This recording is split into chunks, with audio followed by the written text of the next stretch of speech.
Paralysis కు చక్కటి వైద్యంగా పేరుగాంచిన గ్రామం చిత్తూరు జిల్లా పలమనేరు నియోజకవర్గం బైరెడ్డిపల్లి మండలంలో కలదు. మండలంలోని విరూపాక్షిపురంలో పెరాలసిస్ అనే వ్యాధికి మందు ఇవ్వడానికి పుట్టగొడుగుల్లా దుకాణాలు గ్రామంలో దర్శనమిస్తున్నాయి. కానీ మోహన్ రావు అనే వైద్యుని యొక్క చేతి లక్షణం 3 రాష్ట్రాల ప్రజలకు వంట పట్టింది. ఇక్కడ నిత్యం రోగులు క్యూ కట్టి బారులు తీరిన సంఘటనలు నిలువెత్తు నిదర్శనంగా కనిపిస్తుంటాయి. పెరాలసిస్ వ్యాధితో ఏళ్లుగా బాధపడుతూ అనేక కార్పొరేట్ హాస్పిటల్స్ లో నయం కాని వ్యాధికి మోహన్ రావు చక్కటి ట్రీట్మెంట్ అందిస్తున్నారు. సెలవు రోజుల్లో కిలోమీటర్ల మేర బారులు తీరి వాహనాలు పెద్ద సంఖ్యలో కనిపిస్తుంటాయి. పెరాలసిస్ అనే వ్యాధి నయం కావడానికి వీళ్ళు ఇచ్చే ఆయుర్వేదిక్ మందు 2 సార్లు తాగితే చాలు ఈ వ్యాధి దూరమైనట్టే.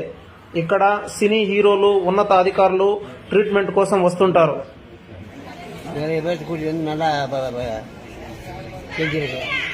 நல்லா ஆகுதாண்ணா இங்க? நல்லா ஆகுது, நல்லா ஆகுது. அதான் வட்டி மட்டும் கரெக்டா இருக்கணும். நல்லா ஆகுது. இந்த வண்டிக்கு சேலம் எத்தனை கிலோமீட்டர் ஆகுதுண்ணா இங்க? சேலம் எத்தனை கிலோமீட்டரா? சேலம் இங்க 750. 750.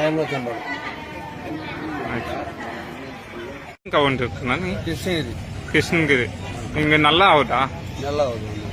எட்டா வருஷம் வருதுண்ணா? நீ ஒரு 10 வருஷம் வருங்க. வாடகை டிரைவர் தான் வந்து நல்லா ஆகுது. ஆனா வந்து வந்தாங்க நல்லா ஆகுதா? எத்தனை வாட்டி வரணும்னா இங்க இருக்கு? 3 டைம் வரணும். 3 டைம். எவ்வளோண்ணா? இங்க 1500 ரூபா ஒரு டைம் வந்து 3 டைம் வந்தா ஓகே. ஓகே.